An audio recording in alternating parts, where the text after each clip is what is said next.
اللہ تبارک و تعالی نے قرآن مجید کے اندر اہل یہود کی بہت ساری غلطیوں کا اور نافرمانیوں کا ذکر فرمایا۔ اس ذکر کرنے سے مقصود یہ ہے کہ امت مسلمہ اپنے اندر سے ان غلطیوں، سستیوں اور کمزوریوں کو دور کرے۔ کسی بھی قوم کا تذکرہ قرآن مجید نے جب بھی فرمایا ہے عبرت کے لیے فرمایا ہے۔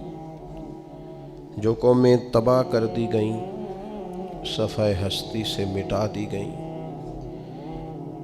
کون سے جرائم تھے، کون سی ان کی خطائیں تھیں، کیا سبب بنا جس کی وجہ سے انہیں اتنے سخت قسم کی سزاؤں کا سامنا کرنا پڑا، اور نتیجتاً ان لوگوں کا نام و نشان اور ان کی بستیاں تک صفحہ دہر سے ختم ہو گئیں۔ ہمیں ان چیزوں کو اپنے اندر سے دور کرنا ہے اور اپنے سے ان چیزوں کو ہمیشہ دور ہی رکھنا ہے۔ ایک بہت بڑا مسئلہ بنی اسرائیل کے اندر یہ تھا کہ وہ حق بات نہیں کہتے تھے۔ ہوتا یہ ہے کہ جب انسان حق بات بیان کرتا ہے تو کچھ لوگ اس کے مخالف ہو جاتے ہیں۔ آپ کسی شخص کے ساتھ اتنی دیر تک پوری محبت رکھ پاتے ہیں جب آپ اس کی ہر بات میں اس کی تائید کرتے ہیں۔ جہاں آپ کسی کو روکتے ہیں، منع کرتے ہیں یا اظہار حق کرتے ہیں، وہاں وہ شخص مخالفت شروع کر دیتا ہے۔ کبھی بھی ایسا نہیں ہوتا کہ کسی شخص کو آپ نے کسی کام سے روکا ہو اور بڑی جلدی وہ رک گیا ہو، وہ اسے کڑوی گولی محسوس کرتا ہے۔ دو حکم ہیں شریعت اسلامیہ میں مسلمانوں کے لیے، ایک یہ ہے کہ تأمرون بالمعروف، نیکی کا حکم دو، اور ایک یہ ہے کہ وتنہون عن المنکر، برائی سے منع کرو۔ نیکی کا حکم دینا تو آسان کام ہے، خیر کی بات بتانا آسان ہے، لیکن برائی سے روکنا، کسی کو یہ کہنا کہ یار تو یہ کام ٹھیک نہیں ہے، غلط ہے، یہ بات کہنا، یہ بڑا مشکل کام ہے۔ ہم کیا کرتے ہیں، ہمیں پوری خبر ہوتی ہے، پورا علم ہوتا ہے کہ یہ آدمی برائی میں مبتلا ہے، اور کوئی ایسی بات نہیں، کوئی مشکل کام نہیں اسے روکنا، صرف اس لیے کہ میرا مخالف ہو جائے گا، میرے بارے میں اپنے دل میں بوجھ پیدا کر لے گا۔ اس ایک چھوٹی سی لالچ کے لیے ہم اتنا بڑا کام چھوڑ دیتے ہیں جس کی وجہ سے اللہ نے امت کو فضیلت والا بنایا۔ اور بعض ایسے لوگ بھی میں نے دیکھے ہیں کہ جن کے بالکل وہ شخص ماتحت ہوتا ہے، ان کا فرما بردار ہوتا ہے، انہیں اپنا بڑا جانتا ہے، اگر وہ انہیں روکیں گے تو وہ بندہ آسانی سے رک جائے گا۔ وہ شاگرد ہے، مرید ہے، بیٹا ہے، ارادت مند ہے، محبت کرتا ہے، آپ اسے کسی بات سے منع کریں گے وہ غصہ بھی نہیں کرے گا، وہ رک جائے گا۔ لیکن وہ جو تھوڑی دیر کے لیے ہمیں محسوس ہوتا ہے نا کہ ہم نے تو زندگی کو مرتب اس طرح کیا ہے کہ بس جی میں وقت گزارنا ہے، اچھا کہہ کے ٹائم گزارنا ہے، اس کا نتیجہ یہ نکلا ہے کہ معاشرے کے اندر کمزوریاں بڑھ گئی ہیں، غلطیاں بڑھ گئیں۔ آپ کسی کو منصب دے دیں وہ خوش ہوتا ہے، لیکن کسی جگہ سے اسے کہیں کہ تو نے پچھلی صفوں میں رہنا ہے، وہ پریشان ہو جاتا ہے۔ خدا کے بندے، جہاں تیرے اندر کمزوری ہے اس کو اگر تو محسوس کرے گا تو تیرے لیے بڑا فائدہ ہو جائے گا اپنی اصلاح کا، تربیت کا۔ جس کو جہاں روک سکتے ہیں اسے وہاں ضرور روکیں۔ آپ کو پتہ ہے ہمارے بچوں میں غلطیاں زیادہ کیوں بڑھ جاتی ہیں؟ جو وقت تھا نا انہیں منع کرنے کا، اس وقت ہم نے انہیں منع نہیں کیا۔ جو ٹائم تھا انہیں ٹوکنے کا، اس وقت ہم نے انہیں ٹوکا نہیں۔ جو وقت تھا انہیں سمجھانے کا، اس وقت ہم نے انہیں سمجھایا نہیں۔ پھر ایسا وقت آتا ہے کہ وہ غلطیاں پک جاتی ہیں، مزاج کے ساتھ منسلک ہو جاتی ہیں۔ پھر ہم چاہتے ہیں کہ بچوں میں وہ تبدیلی آئے، لیکن اس کے ساتھ بڑا ظلم ہوا، وہ بیچارہ پریشان ہو گیا۔ آپ کوئی جملہ غلط پکا لیتے ہیں نا پڑھتے پڑھتے تو وہ پک جاتا ہے، ٹھیک کرانا بھی چاہیں بعد میں تو ایک وقت آتا ہے وہ ٹھیک نہیں ہوتا، لیکن اگر وقت پہ اسے ٹھیک کر دیا جاتا تو وہ ٹھیک رہتا۔ اپنوں کے ساتھ پیار کریں، اپنوں کے ساتھ محبت کریں، اپنوں کے ساتھ آپ کا رشتہ خلوص والا ہو۔ آپ دیکھیں وہ کہاں غلطی کر رہے ہیں، وقت پر ان کا ہاتھ پکڑیں۔ فصل کے ساتھ جڑی بوٹی اگ گئے تو میرے بھائی جڑی بوٹی کاٹنا بھی لاڈ ہی ہوتا ہے، وہ بھی فصل کے ساتھ پیار ہی ہوتا ہے۔ بچوں میں، شاگردوں میں، مریدوں میں، بھائیوں میں، دوستوں میں غلطیاں آ جائیں تو ان غلطیوں کو دور کرنا یہ محبت ہے۔ آپ اپنے دوستوں کو منع کریں گے تھوڑی دیر کے لیے، یہی ہے نا کہ وہ آپ کو کہیں گے کہ یار جا تو اپنا کام کر، تو یہ تانا آپ نے کس کے لیے سہا؟ تھوڑی دیر کے لیے وہ آپ کو برائی کہیں گے تو یہ آپ نے جو اپنے اوپر اس شخص کی طرف سے آپ نے تھوڑی دیر کے لیے شدت برداشت کی، تو کس کے لیے برداشت کی؟ آپ خیر کی بات کہیں، آپ اچھائی کا جملہ کہیں، آپ لوگوں کو برائی سے منع کریں۔ آپ کہیں ان سے کہ یہاں شہید ہو گئے حضرت سعید ابن مسیب جیسے لوگ، لیکن حجاج ظالم تھا تو انہوں نے ظالم کہا۔ بڑی مار کھائی امام احمد بن حنبل نے، ان کا پورا کرتا اور ان کا پورا لباس اور تہمت خون سے سارا بھر گیا، لیکن انہوں نے بادشاہ وقت کو کہا جو تو کہہ رہا ہے وہ ٹھیک نہیں ہے، تو غلط کہہ رہا ہے۔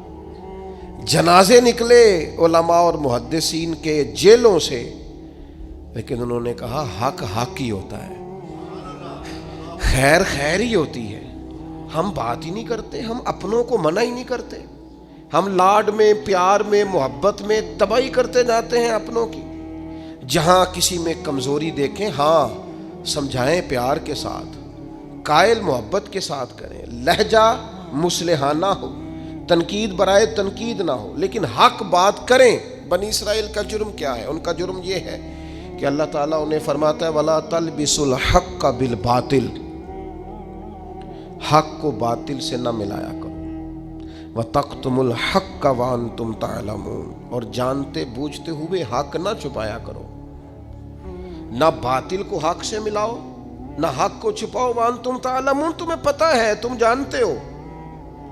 میرے نبی پاک صلی اللہ تعالیٰ علیہ وآلہ وسلم نے ارشاد فرمایا جب کسی سے کوئی بات پوچھی گئی اور وہ بات جانتا تھا، اسے علم تھا، وہ گواہی اس کے پاس موجود تھی، وہ شہادت اس کے پاس تھی، اس سے پوچھا گیا لیکن اس بندے نے چھپائی۔ یہ سنن ابو داؤد میں حدیث ہے۔ اللہ کے محبوب فرماتے ہیں قیامت کے دن اس بندے کے منہ میں اللہ آگ کی لگام ڈال دے گا۔ لو اب تیرے منہ میں لگام ڈال دی اور وہ بھی آگ کی، اب نہ بولنا، چونکہ جب حق بولنے کا ٹائم تھا تب تو نہیں بولا، جب تیری ضرورت تھی، جب تیرے کہنے سے مظلوم بچ سکتے تھے، جب تیرے بات کرنے سے ظالم پکڑے جا سکتے تھے، جب تیرے دو جملے کہنے سے کسی شخص کی زندگی بھر کی جمع پونجی بچ سکتی تھی، تو بولا نہیں، تو آج تو میدان محشر میں آیا ہے۔ تو میرے محبوب کہتے ہیں، حضور فرماتے ہیں رب اس کے منہ میں آگ کی لگام ڈالے گا۔ اقبال کہنے لگے اپنے بھی خفا مجھ سے ہے اور بیگانے بھی ناخوش، کیوں؟ میں کہتا ہوں وہی بات سمجھتا ہوں جسے حق۔ یہ میری مجبوری ہے کہ میں نے ہمیشہ حق کہا ہے، تو اپنے بھی خفا مجھ سے ہیں اور بیگانے بھی ناخوش۔ سب جگہ پہ میں ملامتی ہوں، ہر شخص میرے بارے میں رائے دیتا ہے کہ بڑا سخت گیر آدمی ہے، بڑے مزاج کے اندر شدت پائی جاتی ہے، کیوں؟ کہ کہتا ہوں وہی بات سمجھتا ہوں جسے حق۔ گروپ بنے ہوئے ہیں، گروہ بندیاں ہو گئیں، کلمہ حق کہیں۔ یہودیوں نے جرم کیا کیا تھا؟ انہیں پتا تھا کہ نبی پاک اللہ کے رسول ہیں، اور کتنا پتا تھا؟ اللہ قرآن مجید میں ارشاد فرماتے ہیں یعرفونہ کما یعرفون ابناءہم، محبوب یہ آپ کو اس طرح جانتے ہیں جس طرح بندہ اپنے بیٹے کو پہچانتا ہے۔ یہ جو اہل کتاب ہے نا، یعرفونہ کما یعرفون ابناءہم، آپ کو اس طرح پہچانتے ہیں جس طرح بیٹوں کو پہچانتے ہیں۔ تو رات کے اندر انہوں نے آپ کی ساری خبریں پڑھ لی ہیں، ایک ایک نشانی جانتے ہیں۔ حضرت عبداللہ ابن سلام فرماتے ہیں اللہ کا قرآن اتنا سچا ہے، میں نے تورات پڑھی ہوئی ہے، میں مسلمان ہوا ہوں، میں تمہیں قسم اٹھا کے کہتا ہوں کہ جس طرح میں اپنے بیٹے کو پہچانتا ہوں نا، اس سے بڑھ کر مجھے تورات نے بتایا ہے کہ رسول رحمت اللہ کے سچے رسول ہیں۔ لیکن نہیں ماننا تو نہیں ماننا، اڑ جانا ہے تو اڑ جانا ہے۔ گروہ پرست ہو جاتے ہیں لوگ، حق پرست نہیں ہوتے۔ پارٹی کو سپورٹ کرتے ہیں، حق کو سپورٹ نہیں کرتے۔ اپنے گروپ کے حمایتی ہیں، حق کے حمایتی، برادری کے حمایتی ہیں، پر حق کے حمایتی نہیں ہیں۔ اپنی تنظیم کے، جماعت کے، اپنے آپ کے حمایتی ہیں، حق کے حمایتی۔ بندہ مومن گروہ پرست نہیں ہوتا، بندہ مومن حق پرست ہوتا ہے۔ وہ دیکھتا ہے حق کدھر ہے، وہ حق پرست۔ چھوڑ دیں یار، تھوڑی سی زندگی ہے، گروہ پرستی نہ کریں، اپنے آپ کے ساتھ جھوٹ نہ بولیں، اپنے آپ کو دھوکہ نہ دیں، لوگوں کی گڈ بک میں آنے کا شوق چھوڑ دیں، رب کی بارگاہ کے اندر، اپنے ضمیر کی عدالت کے اندر اپنے آپ کو رکھیں۔ خدا را ساری زندگی اپنی شخصیت کو اور اپنے کردار کے حسن کو چھپا کر نہ گزار دیں۔ ساری زندگی جو آپ کے اندر ایک مومن بیٹھا ہے، اس مومن کو صلح کے وقت کیوں گزارتے ہو؟ وہ اندر جو نبی پاک کا غلام بیٹھا ہے، جس نے اپنے کریم سے سیکھا ہے کہ سارا زمانہ بھی مخالف ہو تو بات وہی کرنی ہے جو حق اور سچ ہے، اس مومن کو کیوں سلاتے ہو؟ اسے تھپکی کیوں دیتے ہو؟ بچے ہمارے جذبہ رکھتے ہیں حق کا، شوق رکھتے ہیں حق کا، مزاج رکھتے ہیں حق بینی کا، ان کی طبیعت میں ولولہ ہے، جوش ہے۔ ہم انہیں مداحنت سکھاتے ہیں، ہم ان کہتے ہیں نا بیٹا گراؤنڈ ریالٹی دیکھو، نہ میرا بیٹا تم نہ بات کرنا، نہ ہمارا کیا لینا دینا، کاروبار ٹھیک چل رہا ہے، دکان ٹھیک چل رہی ہے، ادارہ ٹھیک چل رہا ہے، خبردار۔ اس کا نقصان یہ ہوا ہے کہ ظلم اور جبر کے ڈیرے عام ہیں۔ جب آپ کو حق سمجھ میں آ جائے پھر دیر نہ کرنا، ورنہ دیر ہو جائے گی، پھر دیر نہ کرنا، پھر اندھیرا ہو جائے گا، پھر دیر نہ کرنا۔ اگر حق کو حق نہ مانو گے، نہ کہو گے، تو پھر اچانک باطل کو ہی لوگ حق سمجھنے لگ جائیں گے۔ پھر تم محسوس کرو گے کہ بہت سارے لوگ ایسے ہوں گے جو اندھیرے میں اٹھیں گے، اندھیرے میں چلیں گے، اندھیرے میں گر جائیں گے، اور اندھیرے میں کوئی ان کا ہاتھ پکڑنے والا نہیں ہوگا۔ اب تو جھوٹ اتنا بولا جاتا ہے کہ لوگ سچ بولنے والے کو اجنبی سمجھتے ہیں۔ اب تو ریاکاری اتنی کی جاتی ہے کہ اخلاص والا بندہ انوکھا محسوس ہوتا ہے۔ اب تو دھوکہ اتنا عام ہے کہ خالص چیز بیچ دی جائے تو لوگوں کے لیے ہضم کرنا مشکل ہو جاتا ہے۔ خدا را بندہ مومن کی یہ شان نہیں ہے۔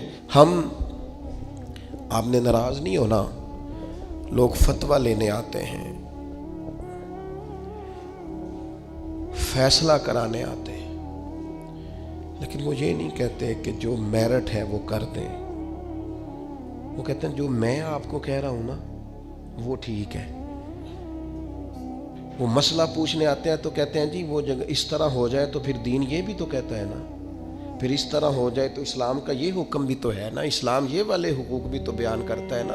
تو اب اس نے یہ کہا تھا تو میں جواب میں یوں نہ کرتا، اس نے پھر یہ بات کی تھی تو میرا یہ نہیں بنتا تھا۔ تو میں بہت سارے دوستوں سے خوش طبعی کرتا ہوں، میں کہتا ہوں پھر آپ لکھ دیں بھلا میں نے کیا کہنا ہے، آپ مجھے لکھ کے دے دیں، میں وہ بول دیتا ہوں، اس لیے کہ ساری بات کا تو آپ کو پتہ ہے، آپ تو سب علم رکھتے ہیں، اور آپ تو مجھے اپنی رائے اس طرح سے دے رہے ہیں کہ جس طرح میں وہی کہہ دوں جو آپ، تو پھر آپ کو آنا ہی نہیں چاہیے تھا، گھر میں فیصلہ کر لیتے۔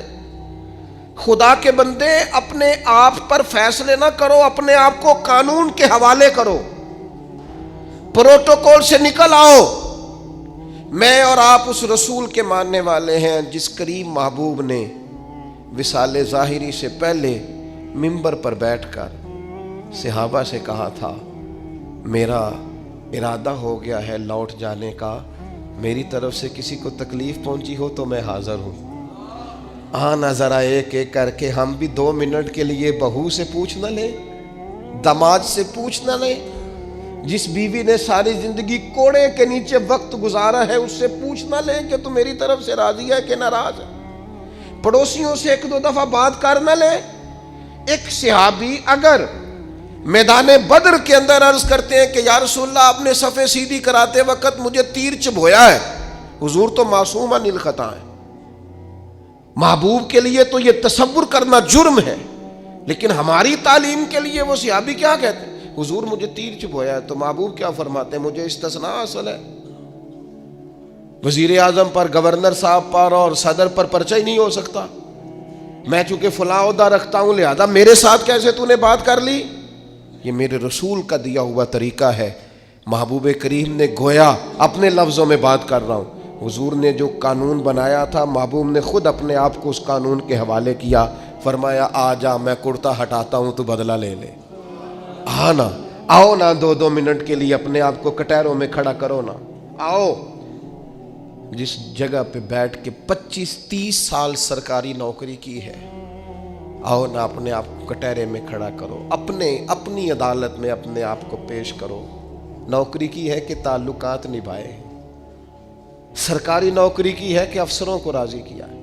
آؤ نا جن کو منصب ملے ہیں، منصب جن کو عہدے ملے ہیں، جن کو بڑا کچھ ملا ہے، وہ تھوڑی دیر کے لیے آئیں نا اپنے آپ کو کٹہروں میں کھڑا کریں۔ وہ پیر صاحب، وہ مولوی صاحب جن کے لوگوں نے ہاتھ بھی چومے اور ان کے پیروں میں نذرانے بھی ڈالے، اور گھنٹوں لوگوں نے سڑکوں پہ پھول لے کے جن کا استقبال بھی کیا، اور جن کے بچوں کو بھی لوگوں نے سلوٹ کیا کہ یہ شیخ کی اولاد ہے، وہ آئے نا کبھی کٹہرے میں کھڑے ہو کے بتائیں نا جس دین نے انہیں اتنا دیا ہے انہوں نے اس دین کو کیا دیا ہے۔ وہ اپنی عدالت میں خود پیش ہوں، وہ بتائیں کہ تم بتاؤ نا تمہارے ارد گرد والے بہت سارے لوگ وہ بھی ہیں جو چھابڑی لے کے سودا بیچنے جاتے ہیں، تمہارے ساتھ اٹھنے بیٹھنے والے وہ بھی ہیں جو 30-40 ہزار کی نوکری کرتے ہیں، خس خس جنہ قدر نہ میرا تے صاحب نو وڈیائیاں، میں تے گلیاں دا روڑا کوڑا تے محل چڑھایا سائیاں، تو دے نہ جواب دے۔ لیکن حق بات کی ضرورت ہی نہیں، مزاج ہی نہیں، طے کر لیا ہے کہ حق نہیں کہنا، صرف گروپ بندی کرنی ہے، صرف مزاج یہ بنا لیا ہے کہ میں کسی کو ناراض نہیں کرنا چاہتا، ہو جائے ساری دنیا ناراض ہوتی ہے، بس یہ سوچ کے رات سو جانا سارے ناراض ہو جائیں تو کام چل جائے گا، کہیں اللہ رسول نہ ناراض ہو جائے، یہ سوچ کے سویا کرو۔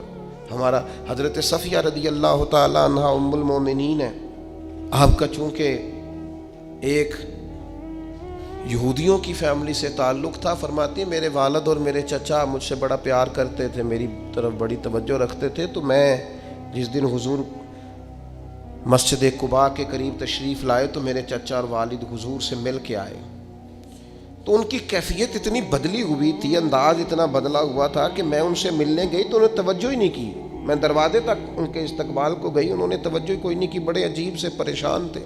پانی پوچھا تو انہوں نے اس پر بھی کوئی بات نہ کی، ایک دوسرے سے وہ کلام کرنے لگے والد اور چچا، تو میرے چچا والد سے پوچھتے ہیں کہ وہ جو تورات میں ہم نے نشانیاں پڑھی تھی یہ وہی نبی ہیں؟ تو میرے والد کہنے لگے حرف حرف سچا ہے، یہ وہی پیغمبر ہے۔ میرے چچا کہنے لگے پھر خیال کیا ہے آپ کا، کرنا کیا ہے؟ تو کہنے لگے میں جب تک زندہ رہوں گا معاذ اللہ ان کی مخالفت کرتا رہوں گا۔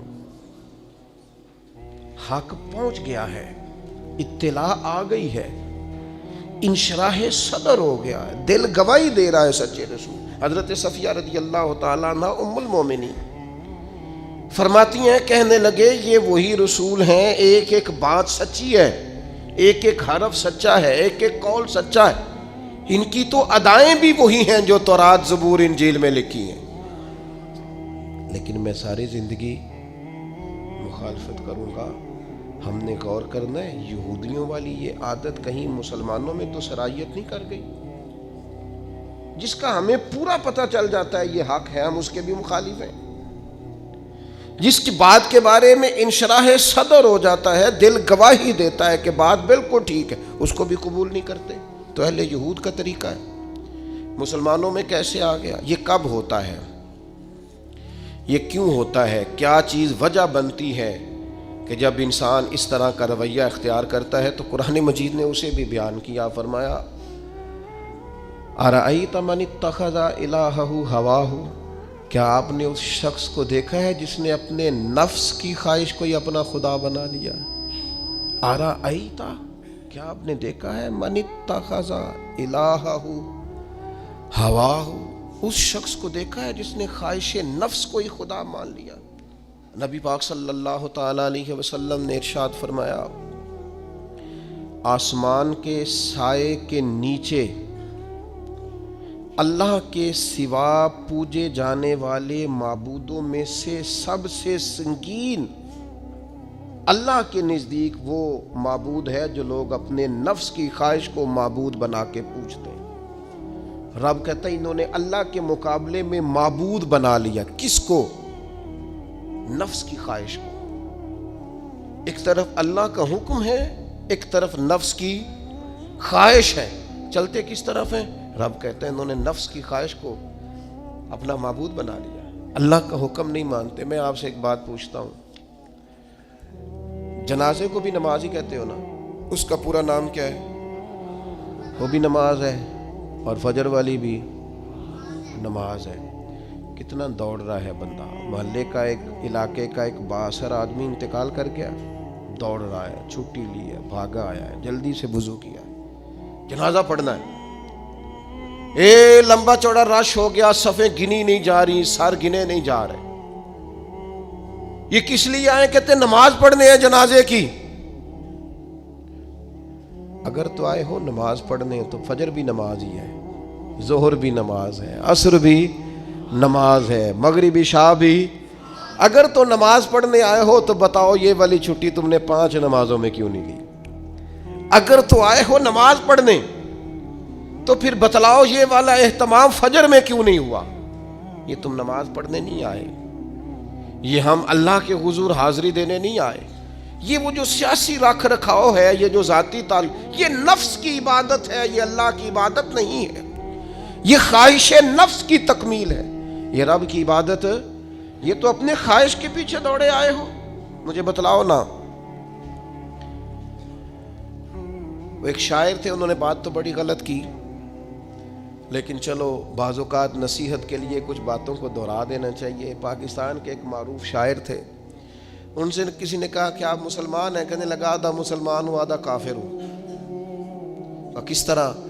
کہنے لگا اسلام کے اندر خنزیر بھی حرام ہے اور شراب بھی حرام ہے، لیکن میں خنزیر نہیں کھاتا، شراب پی لیتا ہوں، معاذ اللہ ثم معاذ۔ کہنے لگا خنزیر سے مجھے نفرت ہے، شراب میں چھپ کے کہیں کونے میں جا کے پیتا ہوں، تو آدھا مسلمان ہوا نا۔ کہ اگر تو میں دین کا حکم سمجھ کے نفرت کروں تو پھر جتنی خنزیر سے کروں اتنی شراب سے بھی کروں۔ تو کسی نے اس پر تنقید کرنی چاہی تو اس نے کہا ٹھہر جا ذرا سن، جس طرح شراب حرام ہے، جس طرح جوا حرام ہے، جس طرح خنزیر حرام ہے، ملاوٹ بھی تو اسی طرح ہی حرام ہے، حرام مال بھی تو اسی طرح ہی حرام ہے۔ یہ کیسی تمہارے نفس کی خواہش ہے کہ خنزیر نہیں کھاتے؟ کہتے ہیں کہ کسی علاقے میں ایک آفیسر تھا، تو وہ سب حرام مال اکٹھا کرتا تھا، تو کوئی کسی کی ضرورت ہی نہیں تھی اس سے بات کرنے کی۔ تو ایک بوڑھی اماں تھی، وہ بڑی حق بات کہنے کا مزاج رکھتی تھی، تو ان کی مرغی مر گئی، تو اس کے گلے پہ چھری چلا کے نا تو اس آفیسر کے گھر دے آئیں دیسی مرغی۔ تو وہ شام کو شکریہ ادا کرنے آ گیا، کہنے لگا اماں کمال کر دیا، دیسی مرغی تو کوئی کسی کو دیتا ہی نہیں۔ کہنے لگی بیٹے نہیں، کمال والی بات نہیں، مر گئی تھی۔ تو وہ ناراض ہو گیا، کہنے لگا مر گئی تھی تو میرے گھر کیوں دے دی؟ کہنے لگی سارا محلہ جانتا ہے تو سارا حرام کھاتا ہے۔ تو میں نے کہا یہ کروڑوں حرام کھا گیا تو کوئی مشکل نہیں، تو ایک مرغی سے کیا تکلیف دے گی؟ تو وہ اللہ نے اس کے دل میں بات ڈالی، اس کو اثر ہوا، وہ رونے لگا، کہنے لگا بات تو ٹھیک کر رہی ہے، کروڑوں روپیہ حرام کا آئے تو وہ چونکہ نفس پسند کر رہا ہے تو وہ ٹھیک ہے، اور ایک مرغی صرف چھری نہیں چل سکی، مر گئی، تو اس سے الٹی آ رہی ہے، کہہ رہی ہے کیا مطلب ہے اس کا؟ وہ ہمارے ایک دوست ہیں، وہ کہتے ہیں ہمارے زمانے میں لوگ اس طرح کے پرہیزگار ہیں کہ ایک شخص کو ایک نیا جوتا مل گیا کہیں گرا ہوا، اس نے اس کا مالک ڈھونڈنا شروع کیا، کسی کا نیا جوتا گر گیا سڑک پہ تو ڈھونڈتا رہا، ایک پیر تھا، ڈھونڈتا رہا، وہ کس کا ہے بھائی کس کا ہے؟ تھوڑی دیر آگے جا کے اسے اس کا دوسرا پیر بھی مل گیا، پھر اس نے مالک ڈھونڈنا چھوڑ دیا۔ پہلے وہ نیک تھا کیونکہ ایک جوتا تھا نا، پہن نہیں سکتا تھا، جیسے ہی اسے اتنی تکلیف کی بات ہے امت مسلمہ، نفس کی خواہش کو خدا بنا لیا، جو تیری طبیعت میں آئے۔ ویسے ماں باپ کو تو وقت نہیں دے سکا، ویسے اگر تجھے کہا جائے کہ ماں باپ کی طرف سے کسی یتیم بچے کا خرچہ اٹھا لے، وہ تو نہیں اٹھا سکتا۔ تیرے ماں باپ چلے گئے، ان کی وجہ سے تو کسی غریب بہن بھائی سے تعاون کر تاکہ ماں باپ خوش ہوں، احسان ثواب، وہ تو نہیں کر سکتا۔ دیکھیں چیلم پہ 50 پکیں گے، کیونکہ پتہ چلے نا برادری کو کہ جناب نے چیلم کیا۔ یہ نفس کی خواہش کو خدا بنا لی۔ سیاسی افطاریاں ہو رہی ہیں، کسی کی نیت پر شک نہیں، اچھی نیت سے لوگ افطاری کراتے ہوں گے، لیکن وہ گھروں کا بھی تو ہمیں پتہ ہے نا کہ جہاں لوگ آٹا بھی اس لیے تھوڑا پکاتے ہیں کہ کل بھی اس کی ضرورت ہے۔ وہ محلے کے گھر نظر نہیں آتے؟ افطاری کے لیے ایک سجن بلایا جو پہلے کروڑ پتی، اور بلایا کہاں سے؟ لاہور سے، اسلام آباد سے، فیصل آباد سے، تو جو تیرے ارد گرد تھے۔ نفس کی خواہش کو خدا بنا لیا۔ بندہ مومن کی یہ شان نہیں ہے۔ جب ہم اللہ تعالیٰ کی عبادت کریں گے، آپ کو پتہ ہے انبیاء کرام علیہ السلام کو لوگوں نے کیوں شہید کر دیا؟ انبیاء کرام کی لوگوں نے کیوں نافرمانی کی؟ اللہ کے رسول تو معصوم ہیں، کسی شخص سے کوئی مطالبہ نہیں کرتے تھے۔ نبی تو خالصتاً داعی بن کر اور تڑپ لے کر اللہ کے بندوں کو رب کی طرف بلاتا ہے۔ کیوں نہیں مانی لوگوں نے بات انبیاء کی؟ حضرت لوط علیہ السلام کی بات اس لیے نہیں مانی کہ وہ ہم جنس پرستی سے، لواطت سے روکتے تھے۔ کیوں لوگوں نے نافرمانی کی حضرت ابراہیم علیہ السلام کی کہ وہ کفر اور شرک سے روکتے تھے؟ کیوں لوگوں نے نافرمانی کی معاذ اللہ نبی پاک علیہ السلام کی کہ حضور فرماتے تھے کوئی بڑا چھوٹا نہیں؟ کیوں سردار بنے ہوئے ہو تم؟ کیوں غریبوں کا خون چوستے ہو؟ کیوں برادری ازم کے نام پر تکبر کرتے ہو؟ لوگ نافرمان ہو گئے۔ ہم کیا کرتے ہیں؟ جیسے ہی ہمارے نفس کی خواہش کو چوٹ لگتی ہے، ہم فوری طور پر مخالف ہو جاتے ہیں۔ میں نے تو، چونکہ چھوٹا سا میرا تجربہ ہے، بہت ساری باتیں تو میں کرنا بھی نہیں چاہتا، میں نے تو دیکھا ہے مرید، شاگرد، عقیدت مند، پیار کرنے والا، اس نے بھی ایک دائرہ بنایا ہوا ہے۔ وہ کہتا ہے کہ مجھے حکم تو دیا جائے، کسی چیز سے روکا نہ جائے۔ اگر کسی جگہ سے آپ نے کسی کو مرشد ہی مان لیا ہے تو پھر تو وہ آپ کو ایسا حکم بھی دے جو بالکل طبیعت کے خلاف ہے تو آپ یہ سمجھیں دوائی کڑوی ہے، اس میں شفا جلدی ہوگی، لیکن اس بات کے لیے تیار نہیں ہے۔ وہ ایک مزاج ہے، ایک مرضی کی طبیعت ہے، اس کے مطابق آپ دیکھیے نا،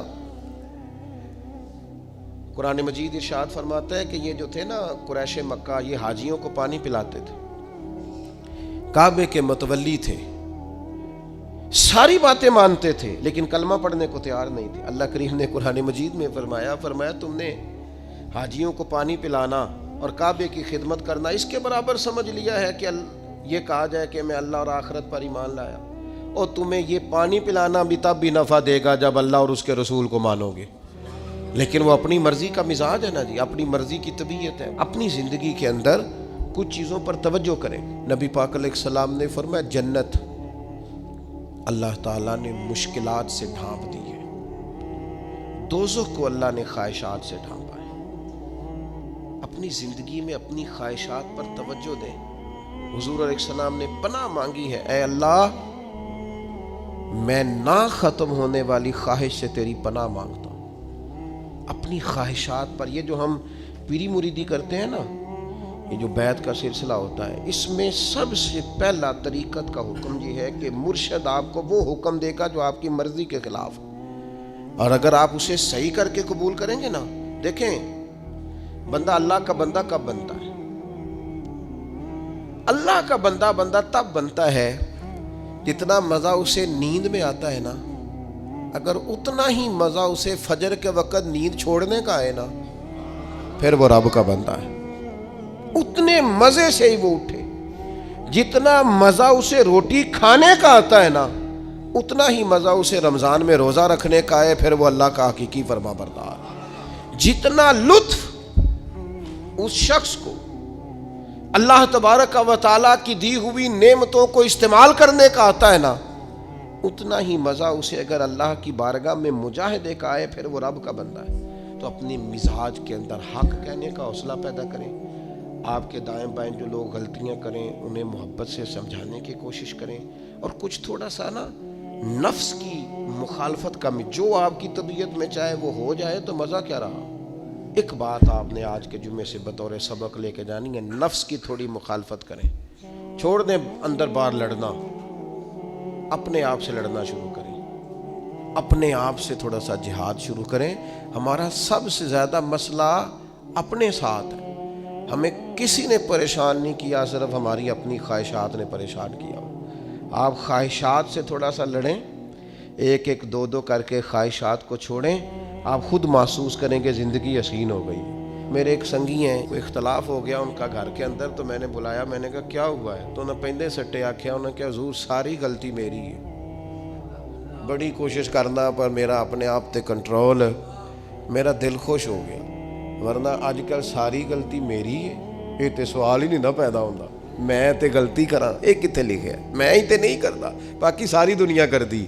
یہ چھوڑ دیں، یہ بہت بڑی بات ہے کہ انسان تھوڑا سا دو قدم پیچھے ہٹ کے کہ نہیں، غلطی تو ساری ڈھونڈتا پھرتا ہوں۔ اے اقبال میں اپنے آپ کو ڈھونڈتا پھرتا ہوں، اے اقبال اپنے ڈھونڈتا پھرتا ہوں، اے اقبال اپنے آپ کو، آپ ہی گویا مسافر، آپ ہی منزل ہوں میں، وما علینا الا البلاغ۔